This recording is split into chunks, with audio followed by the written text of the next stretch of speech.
It's beginning to sound 4 pieces like that. and look You can see why the Grinch put the little string on his head. a lot like Christmas. This is harder than it looks. For Madison College's baking and decorative arts students.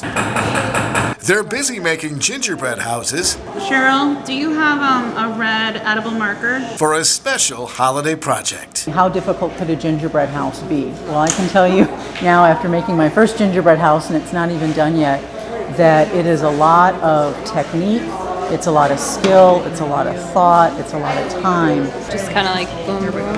And then 2 on the other. To learn more about Madison College's baking and decorative arts program, go to this webpage or call 608-246-6003, extension 8. For Madison College Minute, I'm Bill Bessett.